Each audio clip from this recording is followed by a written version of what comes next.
Estamos live. Bom dia para quem é do Rio, do Brasil. Nós somos a Terceira Cultura e essa é uma série de lives que a gente faz com brasileiros ou estrangeiros que tenham experiências multiculturais, preferencialmente também com o Brasil. Nosso convidado de hoje é o Guilherme Carvalho. Eu vou deixar ele se apresentar.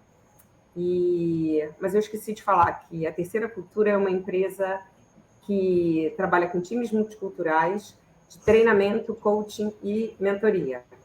Então, agora sim, Guilherme, a tela é sua. Bom, primeiro agradecer o convite aí das duas Cris para o programa. Então, eu fiz uma carreira aí de mais de 20 anos de consultoria, e isso me permitiu viajar aqui pelo Brasil e passei por alguns outros países também. A Índia foi o que eu fiquei mais tempo, morei lá quase 3 anos. E de uns 5 anos para cá, eu comecei a me interessar muito por esse universo de empreendedorismo, startup, e hoje eu trabalho mais com mentorias para liderança, né, construindo um pouco esse mindset de melhoria contínua e inovação, que era o que eu trabalhava. E sou head de operações da Prosper Tech Talents, que é uma startup voltada para a qualificação de profissionais de tecnologia. Então, de novo, agradeço o convite, é um prazer estar aqui no programa de vocês. A gente que agradece. Mas olha só, como a gente vai falar sobre a Índia, conta pra gente como é que você foi parar na Índia. Legal, a história é engraçada, né? Eu fazia um projeto em Curitiba na época, né? Eu tinha morado em Curitiba 1 ano e eu estava numa fase de 6 meses que eu ia para Curitiba, eu ficava 15 dias por mês em Curitiba, né? E viajando, eu tinha um projeto no Chile e tal. E eu estava em Curitiba e o meu chefe me liga e ele fala assim: Guilherme, você está disposto a qualquer desafio para alavancar sua carreira? Né? E aí, quando ele veio com essa pergunta, eu falei que a coisa boa não é, né? Quando o chefe fala qualquer desafio para alavancar a carreira, que vem uma bucha aí.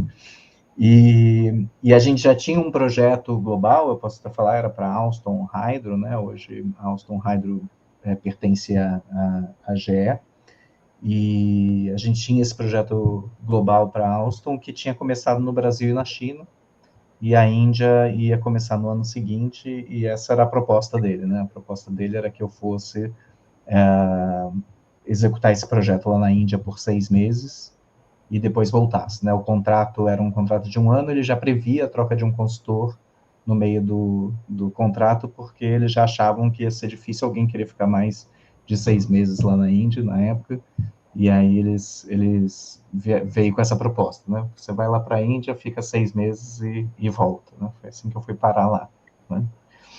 Aí, para entenderem como eu fui ficar quase 3 anos, né? Eu fiquei esses 6 meses, no fim acabei ficando 7, né?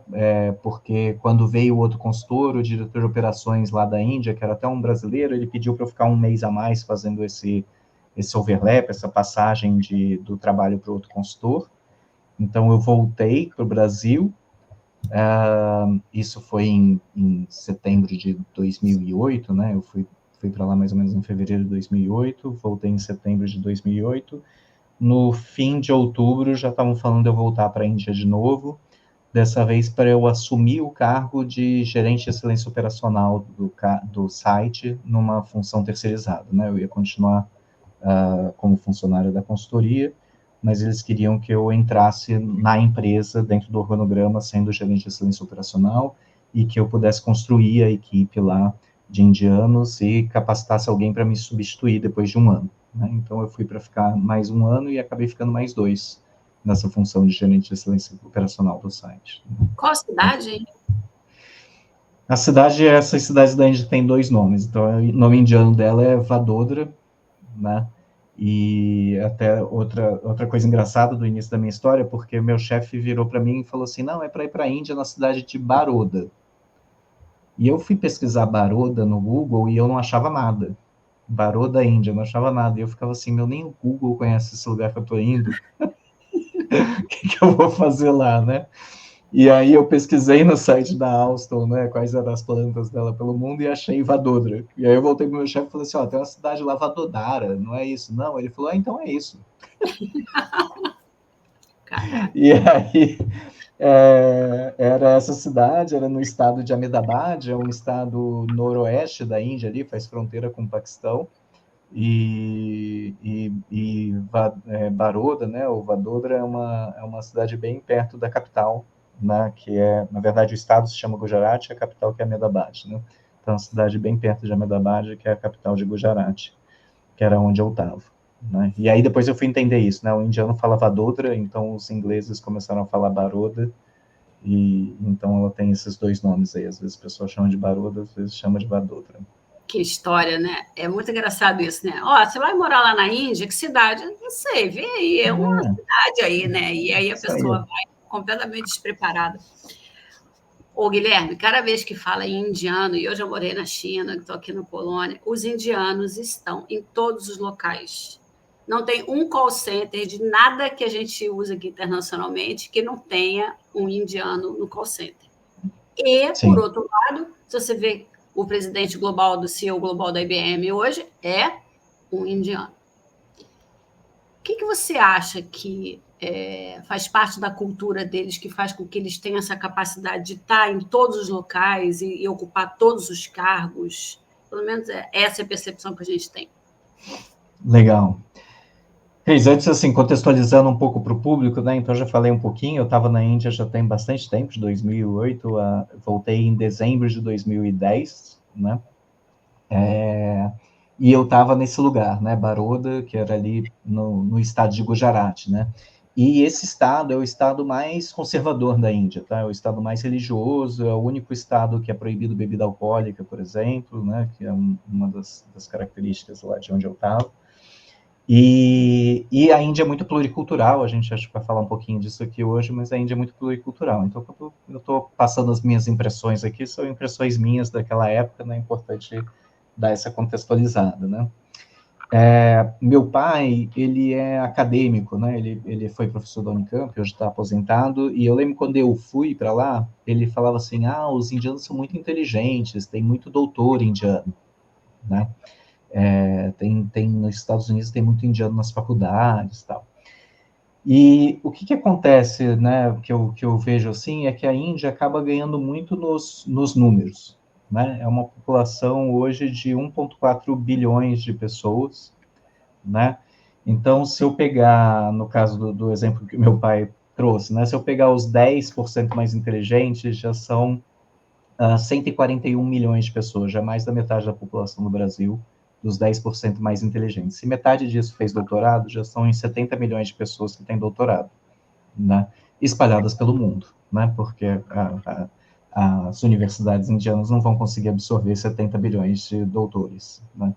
Então, o que eu vejo é que a Índia ganha as coisas muito no número, é uma população muito grande, né? Então, quando a gente fala para o outro extremo também, né? Se eu pegar os 5% mais pobres da Índia, são 70 bilhões de pessoas vivendo numa condição de extrema miséria, né? Então, o que eu enxergo é isso, assim, tem muita gente lá, né? Então, setores como call center, né? Esses setores são muito operacionais e que dependem de pessoas, tem muita gente e gente ainda de baixo custo, né? Então, é mais fácil eu transferir um call center para a Índia, que é um país que predominantemente se tenta, pelo menos, ser de língua inglesa, do que para a China, que é uma situação parecida, né? Uma população alta, né? Também disponível, também barata, mas o inglês não é uma língua nativa, não é uma língua do país, né? Então, quando eu faço esse tipo de operação, é mais fácil eu jogar para lá, porque eu vou ter um custo muito baixo, né? A indústria de software também passa bastante por isso, né? Tem muita programação lá na Índia, né? Então, programação é um trabalho que não precisa ser em loco, né? Então, o cara pode programar de lá, você vai estar com um desenvolvedor com um custo mais baixo e ele programando de lá, né? E aí isso gera um volume de programadores muito grande, né? A programação é uma coisa que dá para você evoluir no autoaprendizagem, e se você tiver os direcionamentos certos, os cursos certos, né, as orientações certas, você evolui muito rápido, né? Se você tem lógica, Se você entende a lógica dos algoritmos, você evolui muito rápido em programação, né? Então, eu acho que esse é o cenário, sim, né? Eu entendo que é muita gente, então, onde eles jogam, tem muita gente jogando. Esse é o ponto. E eles têm esse aspecto que você falou, pelo menos, né, da língua. Porque a China tem a Isso. mesma quantidade, mas a gente não vê os chineses, né? E eu tenho Exato. a sensação que os indianos eles se adaptam mais fácil, mais rápido. A gente se É, conecta mais fácil com o indiano do que com um chinês. Então, tem sim. alguma Mas coisa, né? essa questão da língua que ele está falando, eu estou pensando, realmente a língua faz. Ontem, quando a gente conversou com o Cristiano, né? A língua faz muita diferença na competição entre os indianos e os chineses na hora de competir por. E eu acho também Sim. que o valor da mão de obra na China talvez esteja encarecendo mais rápido, talvez, do que na Índia. Então, eu acho que É, isso realmente dá um é. foco para eles. E não é que a Agora, língua, assim, onde eu estava ali, pelo menos, né, não é que você sai falando inglês qualquer um na rua, não, né? As pessoas têm os seus idiomas, têm seus idiomas locais.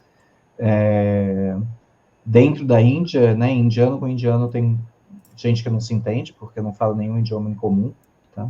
Então, o que eu via lá onde eu morava era que as escolas eram no idioma do estado, né? O estado era Gujarati, eles falavam o idioma Gujarati e as escolas eram nesse idioma. Quando a pessoa vai para a faculdade, é que o idioma começa a ser o inglês, né? Então, ela tem aulas em inglês e começa a se comunicar mais em inglês. Então, eu via isso, assim, as pessoas que tinham, quanto mais formação ela tinha, melhor era o inglês dela, né? Então, eu ia, por exemplo, em lojas ou em restaurantes, as pessoas se comunicavam, mas não falavam inglês, elas se comunicavam, se faziam entender, algumas entendiam, né, mas elas não falavam. Na fábrica, no chão de fábrica, então, era pior do que em loja e restaurante, assim, muito pouca gente que realmente conseguia se comunicar, né, eles nem entendiam, nem falavam.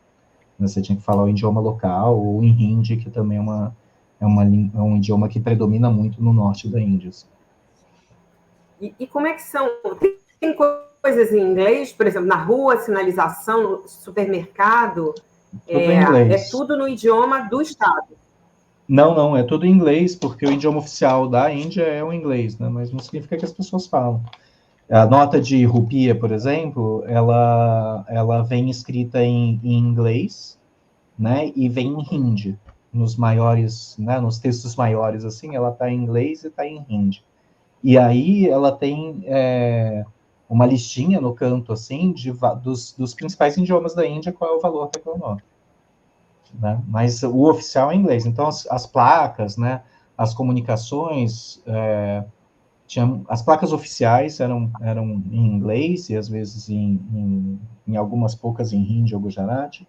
As propagandas, por exemplo, em outdoor, tinha muito em Gujarati, que é um idioma local. Né? Se era para atingir o público local, era em Gujarati. Né? Então, E mas aí, eu ia, aproveitando. McDonald's, por exemplo, McDonald's, Subway, que tinha na cidade, o cardápio estava lá em inglês. Imagina. E aí que você está falando dessa multiculturalidade que existe, que é inerente da Índia, né? A gente fica se perguntando como é que é a convivência no trabalho. Assim, você tem, por exemplo, a questão das castas, né? Que a gente conversou, você falou que não se chama mais casta, agora é comunidades. Mas você vê castas diferentes, desculpa, comunidades diferentes no ambiente de trabalho. Como é que funciona essa hierarquia? Se é que existe alguma hierarquia? O que acontece, né? As castas foram abolidas na Índia depois da independência, ali numa constituição mais ou menos em 1950. Né? Então, esse sistema de casta foi abolido, mas ela gera impactos sociais até hoje, assim como a escravidão no Brasil gera impactos sociais até hoje. Né? Então, lá na Índia, o sistema de castas gera um impacto social até hoje. E o que eu presenciei em relação a isso, por exemplo, foram posturas. Posso contar um caso em especial, né? Tinha um cara que já era um cara, ele já era meio reativo, assim, essas pessoas meio explosivas, né? Entrava em conflito muito fácil, tá?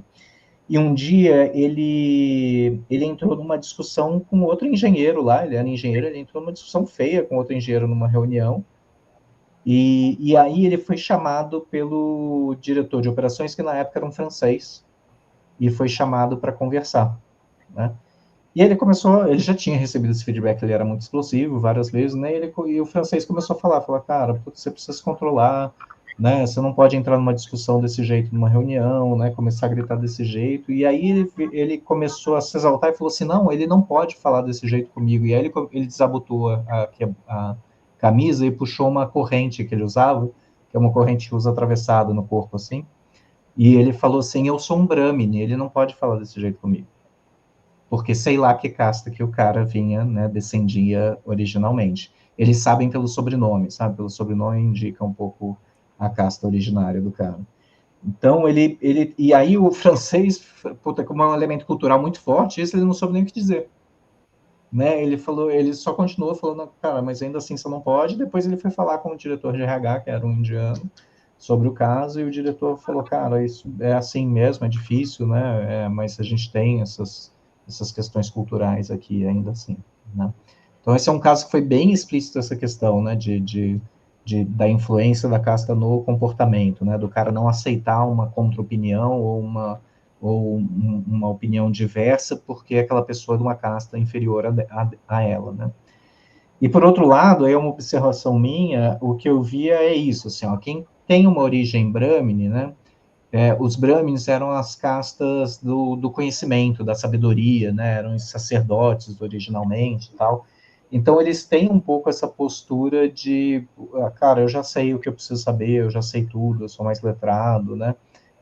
Então, assim, esse mesmo cara que era super exclusivo, ele achava que ele podia ser presidente da Alstom, se desse cargo de presidência, ele já estava pronto para isso, entendeu? Nasceu pronto.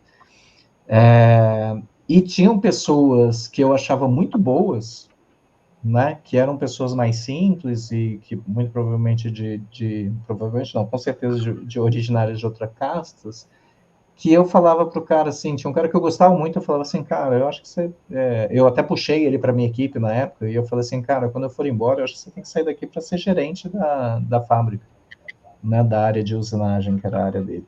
Ele falou assim, não quero ser gerente não, para mim supervisor tá bom. Ele era supervisor, né, eu tirei ele pro meu time, e ele não tinha a mínima ambição, né, de subir na hierarquia da empresa, de ser promovido, né, de ser reconhecido. Para ele estava bom ficar onde estava, que é um pouco o que a casta prega, né? Você nasceu nessa casta, você fica nela e cumpre a função dela, que eventualmente quando você reencarnar, você volta numa outra casta.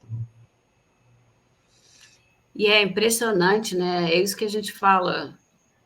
Cultura não, a cultura é quase perene, né? Quer dizer, uma coisa que foi abolida em 1950, a gente está em 2024 e ela continua presente, porque você Exato. pode abolir no papel, mas ela está intrínseca, entranhada nas pessoas que passam para os seus filhos, que passam para os seus filhos. Assim, é um paralelo muito forte com a escravidão no Brasil, né? Então, assim, hoje racismo é proibido, as pessoas vão presas e não deixaram de existir racistas por causa disso, né?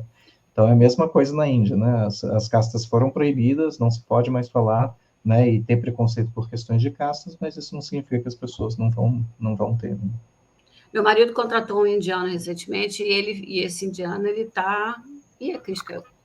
E esse indiano está o tempo inteiro reivindicando alguma coisa, ligando para ele, e aí a última do cara, ele não tem, ele recém foi contratado, eu acho que ele nem se mudou para cá ainda, e ele já mandou um e-mail para o RH gigante, descascando o RH, porque isso não funciona, porque isso não pode ser feito assim. Aí eu perguntei para ele, ele já te contou a história pessoal? Ele falou que ele vem numa rua muito rica, onde as pessoas têm carros muito modernos e muito ricos. Eu falei, bom, então a gente já entendeu. É exatamente o que você está falando, né? É isso aí. Com certeza ele não é de origem Sudras, que eram os servos, né? Ele se posiciona de uma maneira a demandar coisas porque ele entende que ele é direito dele aquilo. Entendeu? Com certeza o presidente... Na posição dele. Então, o CEO global da IBM provavelmente veio de uma casta alta. A gente depois tem que procurar isso para ver se faz sentido. É isso. Não significa que todo mundo que está lá em cima é um Brahmin, né? Mas eu acho que tem muita conexão, né? Lógico que tem pessoas que se desligam dessa estrutura, né? E criam, né? Seu próprio estilo de vida e lutam contra isso para subir. mas que a vida é facilitada quando você vem dessas origens, ou pelo menos você se posiciona como se fosse. Você vê, o Brasil e a Índia são parecidos, né? A gente usa esse framework de The Culture Factor, que era o Hofstede, só que eles foram adquiridos pela The Culture Factor, e no quesito, na dimensão cultural da hierarquia, nós, os indianos, somos hierárquicos e, com certeza, a Índia é maior. Mas nós também somos dois povos cujo relacionamento está em primeira linha. Então, nós somos muito mais coletivistas do que individualistas. Como era essa questão dos relacionamentos lá na Índia? É difícil falar disso, sabe, assim, pensando aqui um pouquinho, Cris. A gente não via, tá? Não só eu, assim, a gente tinha alguns estrangeiros que andavam juntos, né? Que trabalhavam não só na Alstom, mas nas outras indústrias ali da cidade. Então, eu tinha uma família de canadenses, que a gente era muito próximo, o próprio diretor de operações, que era francês, a gente era bem próximo. E uma coisa que a gente via é que eles tinham muita dificuldade de coordenação das atividades em equipe, tá? Tanto que na época, né, já tinha essa coisa dos indianos serem bons em programar tal, e uma das coisas que a gente falava é que é isso, que programação é um trabalho solo, né? O cara desenvolve a sua etapa do programa, do sistema, ele tem que manter as portas para as pessoas poderem conectar as suas etapas na dele, mas é um trabalho solo, você não programa em equipe, né? Então, a gente falava muito disso, assim, da dificuldade que eles tinham de coordenar as atividades, né, coordenar as entregas, né, fazer um trabalho em equipe de verdade dentro da indústria, tá? E aí eu faço uma ressalva aqui, que a indústria na Índia era ainda muito imatura, sabe? Assim, a Revolução Industrial, né, a industrialização da Índia veio depois da do Brasil, né? Então, né, e eu brinco que a gente aprende coisas com o nosso chefe, que aprendeu com o chefe dele, que aprendeu com o chefe dele. Então, quanto mais gerações de chefe se passa, né, mais conhecimento acumulado você tem, né? E tinha um cara lá que era... E eu tirei isso, né? Por quê? Porque tinha um cara lá, mais ou menos da minha idade, que era um cara de boas condições, que ele disse que a primeira vez que ele assistiu televisão, ele tinha 16 anos. Né, que não tinha televisão disponível, assim, né? E aí, foi aí que eu tive essa sacada, que de novo é uma teoria minha, né? Mas, assim, meu pai assistiu televisão pela primeira vez com 10, 12 anos, né? E aí um cara da minha idade assistiu televisão pela primeira vez com 16. E aí isso me fez refletir sobre há quanto tempo essa industrialização estava presente na Índia, né? E essa questão de gestão industrial e tal. Então, ali, num ambiente industrial, eu tinha dificuldade em enxergar essa colaboração. Tá? Eu via muito individualismo, não no sentido de competição, mas no sentido de cada um tá fazendo o seu, o que sair, saiu. Né? Não era uma competição, mas eu via muito essa questão de, cara, você integrar as áreas e fazendo elas pensarem num todo, entender que o objetivo final é a entrega de um produto, a gente tinha bastante dificuldade. A gente vai voltar a esse tema daqui a pouquinho, mas os relacionamentos, como no Brasil e como na China, a gente chama para tomar o chopp, a gente pergunta da família, a gente cria esse elo para facilitar depois as conexões no trabalho. Você era uma pessoa convidada para sair, para tomar chá? Olha o estereótipo, tomar chá. Lá tinha que ser chá, não tinha cerveja, né? Acabei de contar que era proibida bebida alcoólica no estado.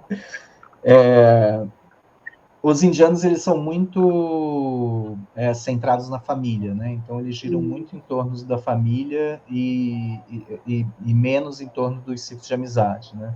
Eu acho que o brasileiro gira mais em torno dos ciclos de amizade, né? Eu vejo minha vizinhança aqui na rua, você não quer nem tomar cerveja quando você vê que você está com a cerveja na mão, porque todo mundo se juntou na rua e está batendo papo tomando cerveja, né? Então a gente é muito centrado nesses relacionamentos sociais. O indiano, ele é muito centrado na família, né? E aí isso tem o agravante, tá, de Baroda ficar num lugar onde bebida alcoólica era proibido, porque você quebra todo um ciclo social que o álcool traz, né? No fim, o álcool traz bares, o álcool traz boate, né? O álcool traz esses espaços de convivência que a gente tem no Brasil e que lá não tem. Lá tinham cafés, as pessoas, os mais jovens, iam muito em cafés e ficavam lá batendo papo na frente de café, igualzinho um bar pra gente, assim, as pessoas ficam na frente, batendo papo lá dentro, sentado e tal, em cafés, né? Então, ó, quando eu fui para a Índia pela primeira vez, eu fui sozinho, eu fiquei os 7 meses lá sozinho, morando num hotel. Eu fui convidado uma ou duas vezes para ir na casa de um cara que trabalhava comigo, né? Então, uma vez ele chamou, porque tinha um amigo dele, que não era da cidade, que tinha ido lá visitar ele, e aí ele foi lá, sei lá por quê, ele foi lá no hotel me buscar, e aí a gente foi para casa dele jantar, eu jantei lá com os dois, e foi bem divertido, assim. E teve uma vez que ele chamou eu e os outros 2 brasileiros. Quando eu cheguei na Índia, tinham 2 brasileiros já mais velhos na época, né? Eu não tinha nem 30, os 2 já tinham 60 e poucos. E eles já estavam bem mais tempo na Índia. Quando eu cheguei lá, um já estava 3 anos e o outro 3 anos e meio lá.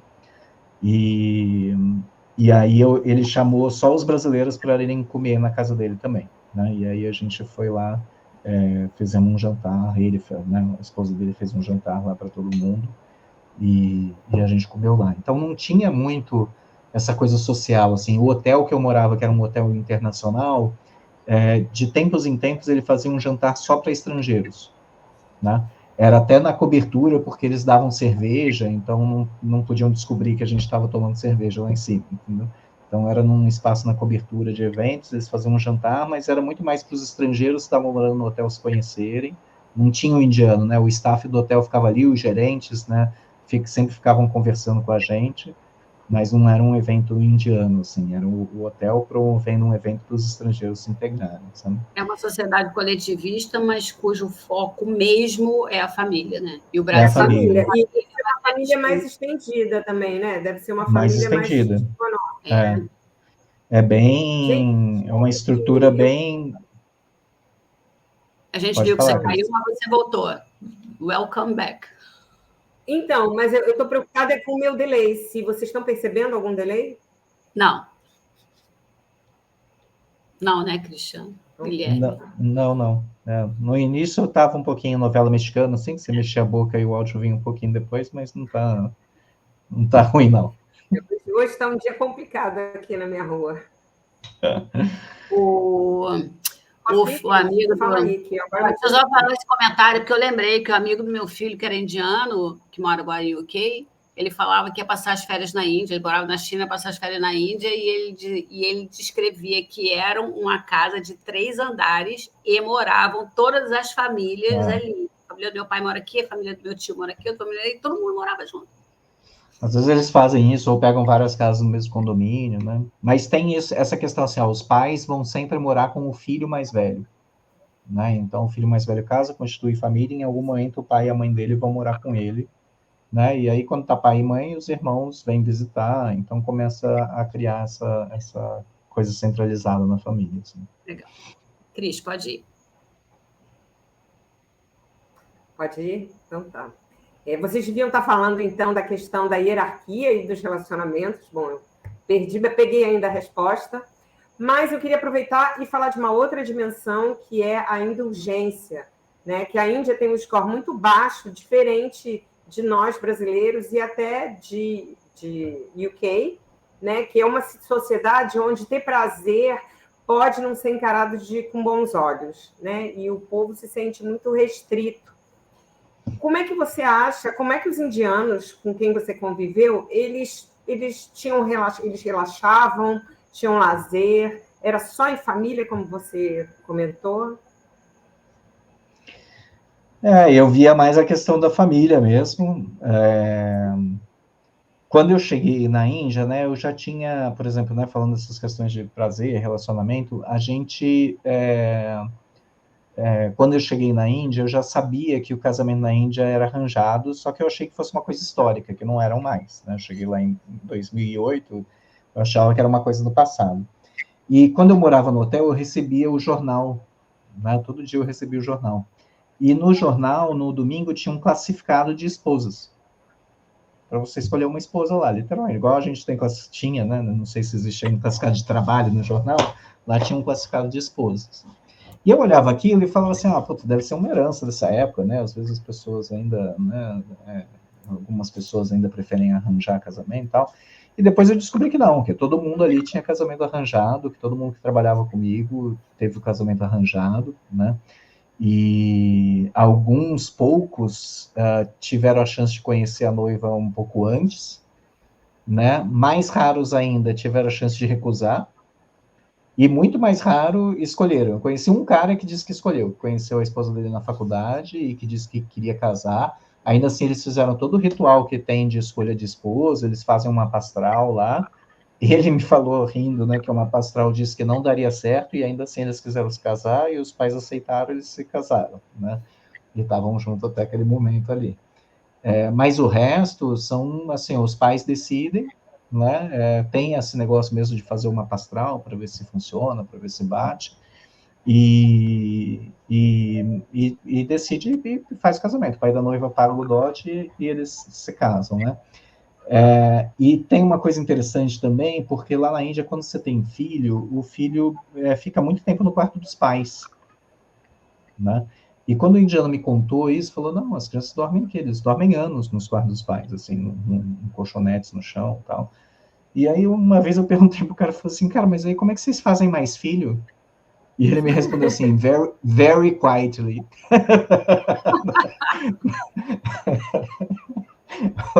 Tem que fazer mais filhos de forma muito silenciosa, né? E eu estou contando história porque é uma relação direta com essa questão do prazer, né?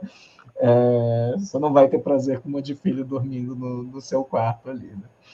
E no dia a dia, o que eu via, assim, dos indianos mais velhos, né? Eu não convivia com gente jovem, né? Gente universitária e tal, né? Tinha os estagiários, inclusive, lá que trabalhavam para mim, eu tinha 2 estagiários, esses sim eram mais jovens, mas, cara, eles, assim, eu não via eles muito lazer, assim, eles contando que fizeram coisa no final de semana, né? Esses 2 que trabalham comigo, eles eram até um pouco mais cosmopolitas, eles gostavam de acompanhar o futebol europeu, torciam para times da Europa, né? Acompanhavam bem futebol, que não é um esporte da Índia. Eles jogavam bola, a gente tinha um time que jogava todo final de semana no futebol lá numa escola, eles jogavam no nosso time, né? Então esse era o prazer deles, assim. Mas eu não via essa questão de diversão, né? Não tinha espaços em Baroda, que é uma cidade relativamente pequena, né? Baroda, na época, era uma cidade de 1 milhão de habitantes, mas é isso, né? Para uma população de 1,4 bilhões, uma cidade de 1 milhão de habitantes é uma cidade pequenininha na Índia, né? Ela não tinha grandes infraestruturas, né? Espaço, ela tinha alguns... tinha 1 ou 2 parques, tinha um zoológico, mas não tinha espaços de diversão para jovem, por exemplo. Né? Era isso, eles ficavam muito na frente dos cafés ali, né? Nos shoppings da cidade, mas eu não via muito essa questão da priorização do prazer, da diversão, sabe? Você contou uma coisa que eu, pelo menos, não sabia, que era a importância da astrologia para ele. É astrologia mesmo, né? Você fala mapa astral, mapa trânsito. Isso. Então, para quando nasce uma criança, quando você vai casar, eles devem fazer sinastria, essas coisas. Tomar decisão, vou mudar de emprego. Eles fazem uma pastral para decidir se muda ou não de emprego. Eles acreditam bastante, assim, tem uma importância grande para eles. Isso não é uma coisa local do teu estado, por exemplo, não? Isso não é dessa cultura, talvez? Isso é uma coisa realmente... Não, eu acho que não, porque tinha gente de fora, e uma vez a gente estava, inclusive, assim, a própria Alstom, de vez em quando tinha alguma data especial e promovia um jantar, assim, com os indianos e tal. E teve um bate-papo desse em um desses jantares, né? Porque o francês, ele não acreditava em nada disso. E aí os caras falam assim, não. Aí teve um cara que era de fora e falou assim, não, para eu vir para Alstom, quando eu recebi a oferta, eu fiz uma pastral e falou para eu vir, e tá dando certo, né? E aí o francês até falava assim, não, eu queria ver você não ver o resultado, tomar a decisão, e aí depois você conferir se deu certo ou errado, aí você conferiu o resultado, né? Porque você tomou a decisão porque o astral falou, melhor você ir, aí você veio. Né? Mas se você tivesse ficado, seria melhor ou não, né? Então a gente teve essa conversa. Então, assim, ele não era um cara de lá. Ele não era um cara de Gujarat, ele era um cara de outro estado que se mudou para lá porque aceitou esse emprego, né? Então é uma coisa um pouco ligada ao hinduísmo ali, eles fazem esses mapas astral em momentos chaves da vida, assim, para tomar algumas decisões, né? Olha, eu fiquei com vontade de falar um negócio cultural. Não, porque eu conheci, na China, eu conheci uma indiana que ela era mãe dos coleguinhas das crianças, e a gente foi no mesmo passeio juntas, e ela era professora da escola internacional. E aí eu, né, muito ignorante culturalmente, fui perguntar, mas vem cá, como é que é esse negócio de casamento arranjado, né? Como é que consegue? Aí ela falou assim, não, eu casei com meu marido e a gente fez um acordo em que ele ia me dar suporte na vida para eu fazer tudo que eu gostaria e eu ia dar suporte para ele. Então, hoje ele tem a empresa de trading que ele quer aqui na China e eu sou professora de escola internacional como eu quis e a gente aprendeu a se amar. E aí eu falei, cara, e a gente fica com essa coisa do amor romântico, que tem que olhar e tem que atrair, que tem que conectar e que não sei o quê. E amor se constrói e a gente olha para esses relacionamentos e fala assim, como é que pode casar com alguém arranjado? Mas eles decidiram que iam ser felizes juntos. É isso, é cultural, eles não acham uma coisa super, né, é normal. Assim como é normal aqui no Brasil estar de biquíni na praia e lá não, né, então, assim, para eles é normal o casamento arranjado e a gente acha uma coisa esquisita. Mas bem na época que eu estava lá, inclusive né, na linha do tempo, né, quando eu fui para lá em 2008, o Orkut era a rede social vigente, né, e tinha as comunidades de pessoas brasileiras na Índia. A Glória Pérez entrou nessas comunidades porque ela estava escrevendo aquela novela Caminho das Índias, que passou no Brasil. Né? E ela entrou nessas comunidades para perguntar sobre cultura, sobre hábitos, sobre o que o indiano faz, e aí várias pessoas de vários lugares da Índia falando, e ela escreveu a novela, e a novela foi no ar enquanto eu estava lá, então eu não acompanhei a novela, só quando estava de férias, assim, eu via que estava passando, e as pessoas me contavam, e principalmente me perguntavam, né, falavam assim, na novela aconteceu isso, lá tem isso, né, e tinha uma frase do Tony Ramos na novela que ele falava assim, vocês casam com a chaleira fervendo, né? Vocês estão ali super apaixonados com a chaleira fervendo e vocês casam e depois que a chaleira está fervendo, ela só esfria. A gente que casa com a chaleira fria. E a gente vai esquentando ela ao longo do casamento para chegar na fervura, né? E eu lembro dessa frase em relação a essa questão do casamento arranjado, né? É uma outra questão do mundo. Né, gente? Pragmatismo. Imagino que a taxa de divórcio na Índia deve ser pequena, né? Ninguém se divorcia. É pequeno, é isso. Mas ninguém se divorcia na Índia. Em compensação, os indianos na China, eles tinham todas as mulheres do mundo, mas eles eram casados. Não sei se isso é realidade, mas lá era. Cara, não, assim, por exemplo, não só isso, mas na Índia, eu não sei como é que está hoje, mas era proibido ser homossexual na Índia. Né? E, por exemplo, tinha um gerente o gerente do hotel que eu estava, ele claramente era homossexual. Claramente. E ele era casado, porque teve um casamento arranjado. Né? Então, não sei o que ele fazia fora do casamento, se fazia fora do casamento. Mas o meu ponto é esse, né? Essa questão de você estar com um casamento arranjado, definido pelos pais, você vai sempre casar e nunca vai se separar. Né? Para você se separar é bem difícil. É um processo difícil lá. Eu não conheci ninguém separado. A gente chegou a conversar sobre isso lá e eles falaram essa questão. Cara, é muito difícil isso acontecer aqui. Com certeza está relacionado à sociedade coletivista, onde a família é o centro e onde você não pode envergonhar a família, né? Sim. Ao se separar, você está envergonhando a família. Ao ser homossexual, você está envergonhando a família. Não tem problema. Sociedade individualista. E a estrutura, Cris, a estrutura de suporte. Estrutura, exatamente. Porque vai morar com o filho homem. Não, porque e aí o filho homem não casa, que é homossexual. Quem é que vai ficar com os pais? Exatamente. E você tem algum tipo de... Os mais jovens têm algum tipo de... Você não morou na época da internet, né? Porque hoje, com as redes sociais, talvez era menos, sejam um pouco mais revoltados com isso, ou não queiram mais, ou que na China, por exemplo, as meninas falam em congelar óvulos e não casar. Eu não, assim, eu peguei esse momento, assim, para vocês terem uma ideia, eu fiz o meu Facebook, eu estava na Índia. E eu brinco que eu fiz na época porque eu queria jogar Fazendinha, que era um joguinho que tinha no Facebook, que você construía a sua própria fazenda. Foi só por causa disso que eu fiz, senão nem tinha Facebook até hoje. né? Então ele começou a aparecer lá, eu nem sabia o que era. Falaram, tem esse joguinho aqui nesse Facebook, e aí eu entrei para fazer isso, né? E depois fui entender essa dinâmica de rede social bem diferente do que era. O Facebook veio com uma proposta diferente do que era o Orkut na época, né? E então eu não peguei essa movimentação, né, de internet livre, de opinião livre ali em redes sociais para as pessoas se mobilizarem.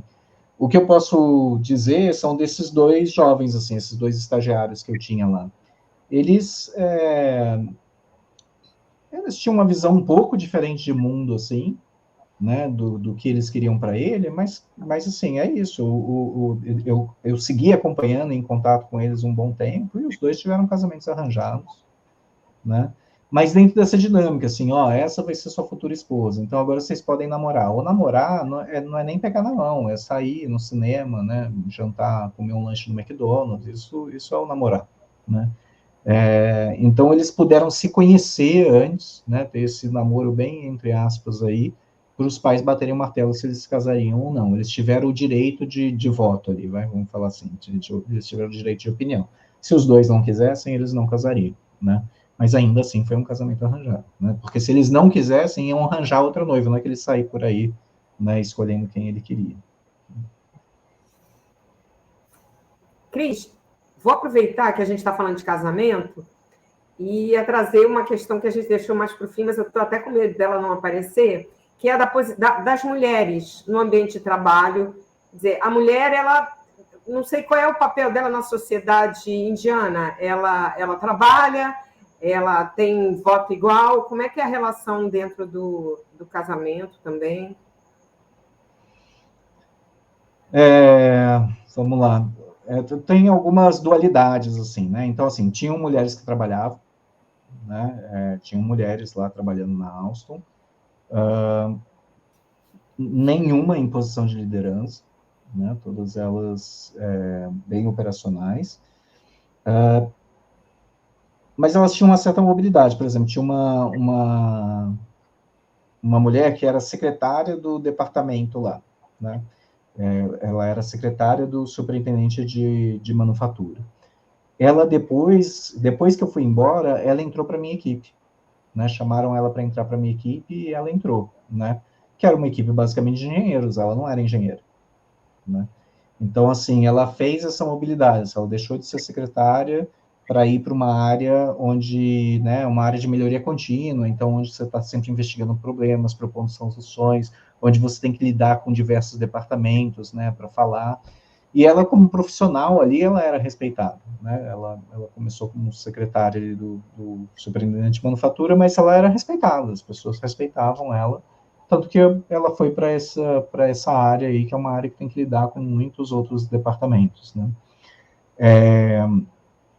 Tinha uma que também trabalhou para mim um tempo, que ela veio da qualidade. Ela tinha um histórico interessante, assim. Ela era esposa de um diretor da Alstom lá, um indiano, e ela trabalhava na qualidade. E um dia ela veio conversar comigo, porque lá tinha uma questão que, lá na Índia, não tinha, pelo menos, dissídio, né? Não tinha um aumento automático determinado por sindicato.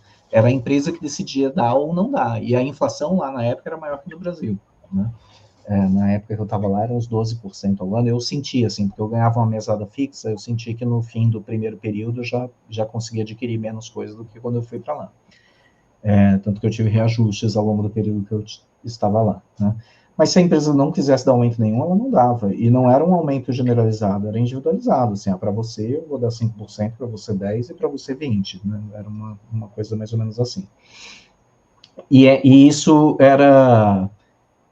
Assim, não era, eles falam que é ligado, mas não era nem ligado, era o mesmo momento da avaliação de desempenho, né? Mas não necessariamente tinha a ver com o desempenho que você trouxe, né? E ela me contou que ela não ganhou 2 anos seguidos aumento, porque um ano ela mudou de área, então ela estava com um gestor, passou para outro gestor, e aí o outro gestor falou assim, não vou te dar aumento porque você não trabalhou comigo ainda, eu não sei se você merece, né? E no ano seguinte ela ficou grávida, teve filho, eu nem lembro mais quanto tempo de licença era lá, eu sei que ela ficou um tempo de licença maternidade, e quando voltou o cara falou assim, não, eu não vou te dar aumento porque você não trabalhou esse ano. Você estava grávida. sabe? E ela veio me contar isso super chateado, né? E aí, na minha avaliação de desempenho, eu dei aumento para ela, mas eu não dei nota alta na avaliação. E ela ficou chateada comigo também. Ela falou assim, poxa, eu te contei minha história. Eu achei que você fosse ser mais compreensivo. E eu falei assim, mas eu tô te dando o aumento, né? Eu só não tô te avaliando porque você não teve um bom desempenho mesmo, né? Era aquela história de, né, foi além das expectativas. Eu falei, cara, na média você foi nas expectativas, você fez do que era esperado, mas você nunca me surpreendeu, né? Você nunca fez algo além do que foi direcionado, né? E ela ficou chateada comigo porque ela entendeu que eu estava tendo a mesma visão do último gestor dela, que era um cara super machista, né? Eu tentei me explicar, mas eu tenho certeza que ela ficou com essa impressão de mim também nessa situação, né? Mas eram esses os cenários. Aí tem uma coisa curiosa que, por exemplo, em obra, construção, quem carregava peso era a mulher. Então, assim, ficava um exército de mulheres com bacia na cabeça, levando pedra e areia e cimento de um lado para o outro. Sabe? Não tinha carrinho de mão lá que a gente usa aqui no Brasil em obra, não, era bacia na cabeça de mulheres. Então ficava assim, 20, 30 mulheres em fila pegando pedra, leva a pedra para o outro lado, volta, pega mais pedra, leva para o outro lado. Né? Então, nessa parte de construção civil, mesmo na rua, por exemplo, estava fazendo uma rua nova lá, eles, como mão de obra é muito barata, principalmente essa de baixa qualificação, eles não usam máquina para quase nada, não passa trator para fazer uma rua. Os caras vêm inchada, nivelando, depois joga a pedra na mão, depois tudo bem, aí vem um caminhão levar o piche, né? Porque não dá para levar piche quente na mão, senão provavelmente levariam. Mas era tudo na mão, assim, as mulheres carregando pedregulhos para fazer o embasamento, né, de prédio, de rua, né, de galpão. A gente fez uma extensão de um galpão lá, industrial, os pedregulhos que colocaram como base foram mulheres que carregaram para jogar lá. Jogaram areia, também na mão, depois jogaram pedregulho, para aí depois vir jogar concreto, né? Então, assim, no mercado de trabalho era isso, assim, né? Tinha essa dualidade, assim, na parte de industrial mesmo, nenhuma liderança era feminina, elas estavam presentes, na fábrica não tinha uma mulher, mas nos escritórios elas estavam presentes, na engenharia elas estavam presentes, no caso ali, né, de Baroda, especificamente da Alstom, tinham poucas mulheres engenheiras mesmo, né, poucas mulheres faziam engenharia, naquela época, mesmo aqui no Brasil, né, eu fiz engenharia com poucas mulheres, e nessas construção civil, quem fazia força de verdade eram as mulheres, os homens estavam parados lá recebendo material e colocando no lugar, né, montando, no caso de obra, montando caixaria para concretar, mas quem estava carregando as coisas para um lado para o outro era a mulher.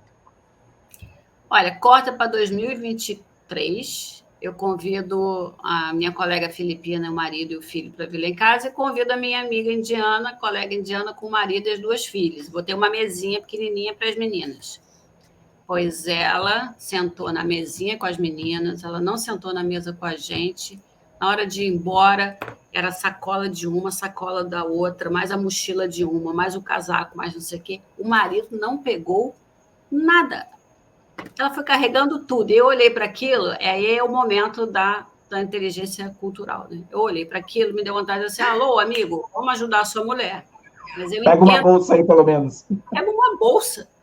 Mas eu entendi que isso é cultural e que provavelmente ela está confortável com essa situação porque ela está exercendo o papel dela. Nas famílias, por exemplo, que eu convivi, esse cara que me convidou para ir para casa dele, né? A mulher dele ficou lá, ela até conversou com a gente, mas quem cuidou de tudo, quem fez a comida, quem pôs a mesa, quem tirou a mesa, foi ela, enquanto a gente estava sentado no sofá batendo papo, entendeu? Ele mesmo, os dois não fizeram nada, nem durante a refeição para pegar uma garrafa de água ou pegar, né, não fizeram nada. Teve uma outra vez que foi mais curioso ainda, que um outro cara que trabalhava comigo, e esse foi mais curioso pelo seguinte, ele era um cara do Sul, eu acho que ele era de Tamil, ele era do Sul, tá? E ele foi lá para Baroda. Então, o que era interessante? Ele falava um outro idioma, lá no estado dele, se não me engano era Tamil ou Telugu, um dos dois, ele falava um dos dois esse idioma, e ele sabia Hindi. Quando ele... Não, minto, ele sabia inglês. Ele sabia inglês e Telugu. Quando ele foi lá para Baroda, em Baroda falava o quê? Inglês, que é o inglês que eu já descrevi, Gujarati, e ninguém sabe Telugu lá em Gujarati, lá no estado onde a gente morava, né? Então, quando ele chegou lá, ele tinha exata a mesma capacidade de comunicação que eu, sendo indiano. Porque a única idioma que ele tinha em comum era inglês, que as pessoas não falavam bem. Olha. Né? E aí, enquanto ele estava lá, ele aprendeu o Hindi como um segundo idioma, porque aí Hindi, ele é um idioma mais predominante, principalmente no norte da Índia. Tem um estado que é um estado que fala Hindi, mas no norte da Índia ele é segundo idioma de quase todos os estados, né? Então ele aprendeu o Hindi e ele ampliou a capacidade dele de comunicação. Mas eu descobri isso porque uma vez a gente estava na fábrica e 2 indianos lá, operadores, começaram a bater boca um com o outro, discutindo, e eu virei para ele e falei assim, o que eles estão discutindo? Ele falou assim, eu não sei, eles estão falando em Gujarati. Aí que eu descobri que ele não falava Gujarati. E aí ele me contou, aí que ele me contou essa história que eu estou contando para vocês. Mas aí o que aconteceu? Ele me chamou, eu e um outro brasileiro desses mais velhos, para comer na casa dele. A esposa dele estava lá. A esposa dele só falava Telugu. Ela não sabia inglês, ela não sabia Hindi, ela não sabia Gujarati. E ele já estava lá pelo menos há 2 anos. Né? Eu cheguei lá, ele já estava lá. Né? Então, tinha mínimo 2 anos que ele estava lá. Né? Ela não se comunicava com ninguém. Ela estava 2 anos na cidade, ela não conseguia falar com ninguém. Ninguém falava o idioma dela. Aí tinha um vizinho lá, que era um cara que também trabalhava na Alstom, que também era desse estado, que era o único cara que conseguia falar com ela. Então a gente foi lá jantar na casa dele, e no fim ele pediu uma Pizza Hut lá pra gente, comeu outra coisa, isso foi outra coisa engraçada também, ele chamou a gente para jantar, fez uma comida para eles e pediu Pizza Hut para mim e para o outro brasileiro. Mas aí a gente estava lá e assim, a esposa dele conseguia conversar com ele, conseguia conversar com esse outro cara que era lá do sul também, que trabalhava na Alstom, e com a gente ela não conseguia falar, ela perguntou uma coisa ou outra que eles traduziram, que a gente não faz ideia de como estão traduzindo, né? Ela não pode fazer nada sem ele. Ela não pode fazer nada sem ela ele. não pode nem fazer compra. Ela não pode um médico. Exato. É isso que eu estou dizendo. Ela era assim, uma pessoa de casa, não sei nem o quanto que ela saía de casa sozinha, sem ele. Ela ficava em casa o tempo todo.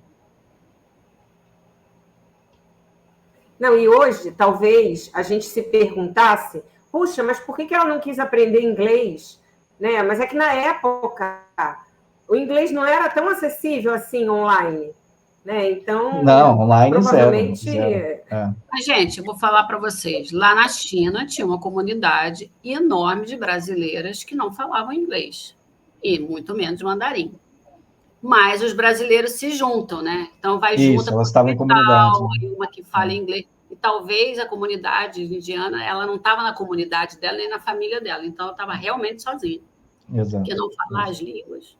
Agora, olha só, estamos quase chegando no final da live e não fizemos uma pergunta principal. Quais os desafios que você tinha como líder de equipe de indianos? Vamos lá, eu fui, né, então eu fui a primeira vez, né, os primeiros 7 meses que eu fiquei, eu fui bem como consultor mesmo, né, então a gente tinha implantado coisas, né, desenvolvido coisas no Brasil e na China, e eu fui basicamente replicar o que tinha sido feito lá. Então a gente fez uma série de workshop, conduzimos essas mudanças de processos, né, e na forma de planejar a produção, principalmente. Então, nesse primeiro período, eu fui bem consultor, assim, eu estava lá como consultor, tinham 2 caras, que esses 2 que eu já mencionei, que me convidaram para casas deles, que eles eram da engenharia industrial e deram a missão deles de ficar part-time comigo, eles continuavam com atribuições da engenharia industrial, então eles que me ajudavam nisso, né? E o gerente da engenharia industrial ficou, na época, estava temporariamente como gerente de excelência operacional, né? E aí, quando me convidaram para voltar, para ser o gerente de excelência operacional, já voltaram falando, não, você vai ter uma equipe de 10, você vai ter uma equipe e você monta a equipe do jeito que você quiser. Foi uma carta branca, assim. No fim, eu tive uma equipe, no pico ali, eu tive 12 pessoas trabalhando para mim, mas quando eu voltei, eu já conhecia as pessoas. Então, eu trouxe quem eu quis. Né? Então, quando eu cheguei lá, eu fui buscar pessoas que eu já sabia que trabalhavam bem para trabalhar comigo. Né? Então, a minha equipe era bem coesa, assim, a gente trabalhava bem junto, a gente se comunicava bem, sabe? Eu não tive muita dificuldade na liderança da minha equipe. Só que a função de excelência operacional é uma função que fica metendo o dedo em todas as outras áreas, né? Você falou, não é assim que você tem que trabalhar, é assado, né? Você faz mudança de processo nas outras áreas. E esses caras, até que, assim, quem eu escolhi era relativamente bom nisso também, assim, de relacionamento, de convencer, de fazer, né? E também não tinha muito esse desafio do convencimento da mudança na Índia, diferente do Brasil, né? Eu, como consultor, eu tinha sempre um desafio do convencimento da mudança, né? Não tanto da mudança em si, mas convencer as pessoas que é preciso mudar. Na Índia, eu falava, vamos fazer diferente? Os caras, vamos. Então, os caras da minha equipe iam nessa onda. Eu chegava, precisa mudar isso aqui, os caras mudavam, né?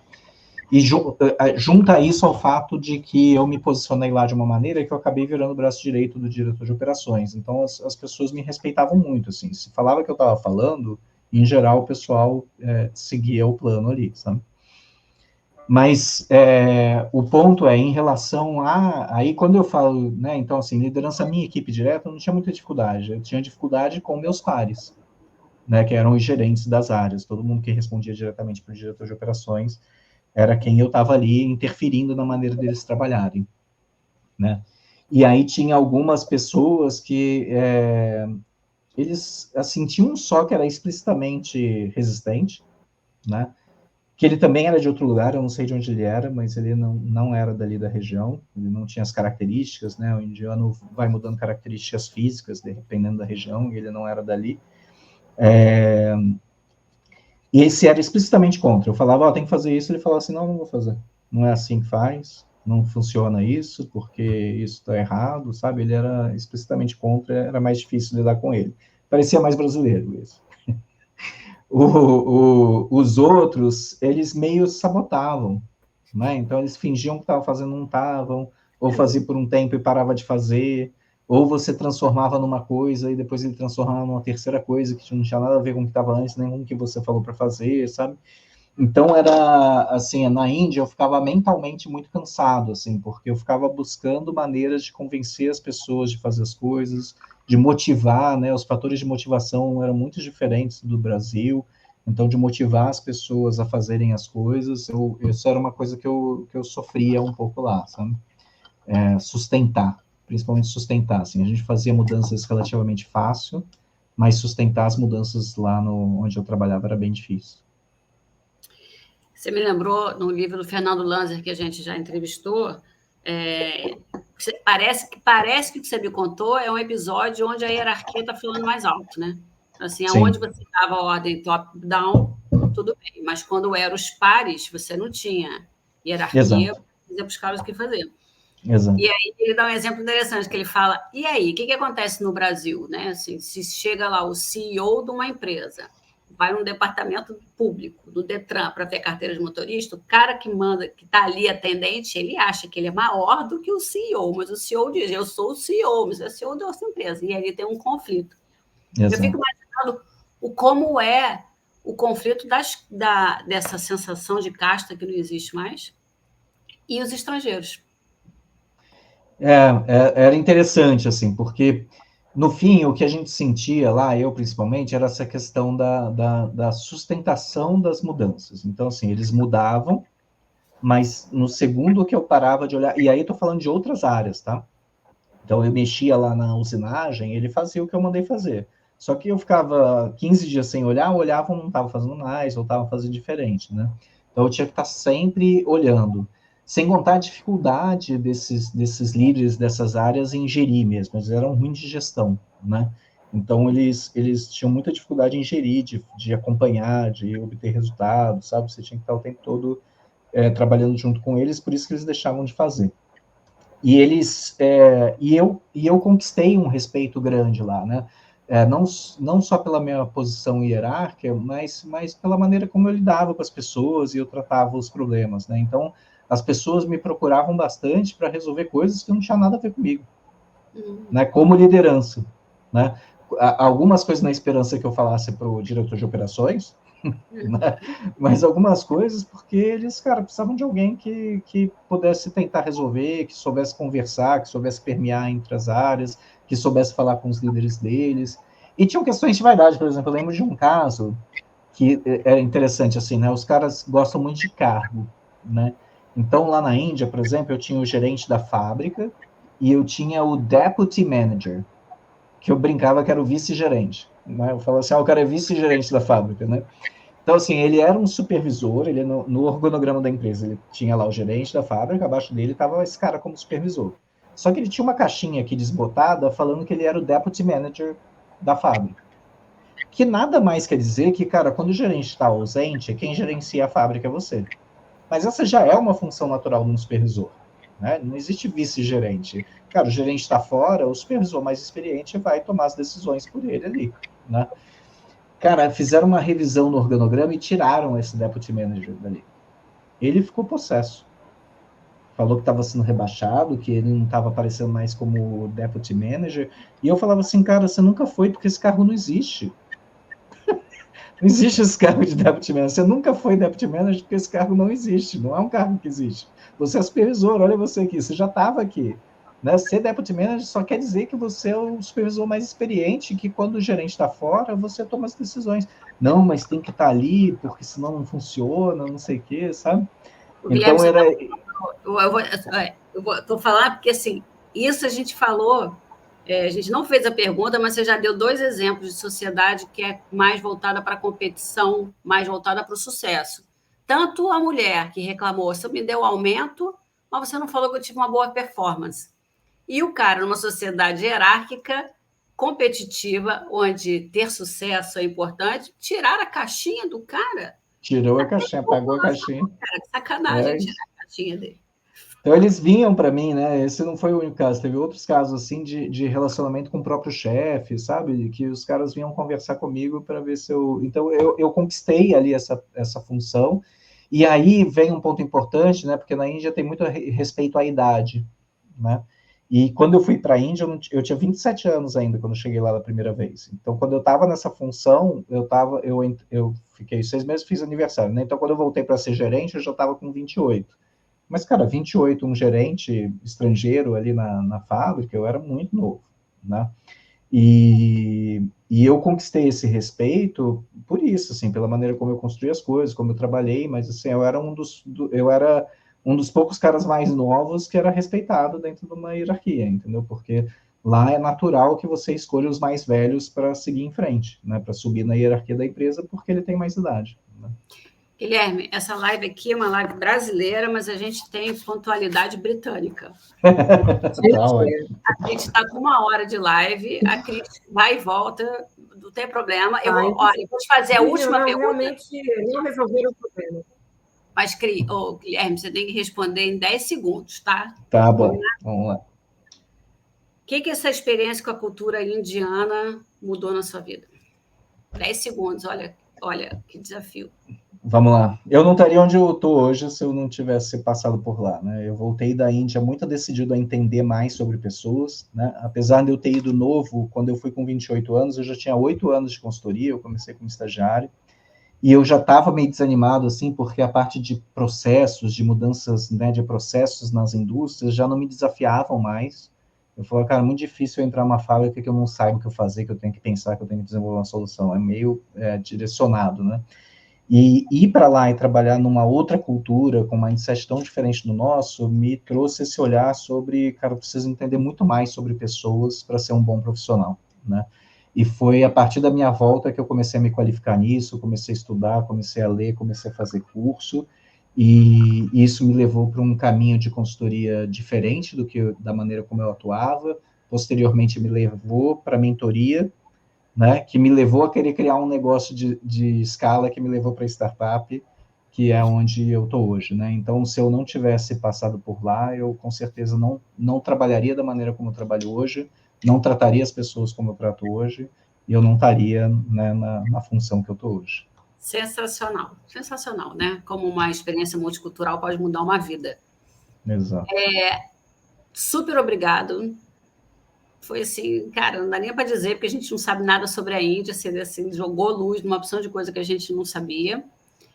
Nossa próxima live vai ser com... Deixa eu só terminar aqui. Fala. Não, eu ia falar para ele que, mesmo entrando e saindo, eu acho que a maneira como ele trouxe muitos exemplos que foram muito ricos para a gente entender melhor como é que a Índia funciona. Eu, por exemplo, descobri várias coisas, várias ignorâncias que eu tinha sobre a Índia que eu não tinha realmente essa visão. Foi muito bom, Guilherme. Muito bom Que mesmo. bom, que bom. Bom, semana que vem a gente vai ter a Ana Hedczek, que é uma brasileira que mora há 4, 5 anos aqui na Polônia. Ela tem um canal no YouTube que foi referência para todo mundo que muda para a minha cidade aqui em Wrocław. E, finalmente, vamos falar sobre a Polônia. Essa live vai estar no nosso canal no YouTube, Terceira Cultura. E é isso. Acompanhem a gente. E, Guilherme, mais uma vez, super obrigada. Tá? Muito legal. Obrigado a vocês pelo convite. Aí foi um prazer. Obrigada. Vou encerrar aqui.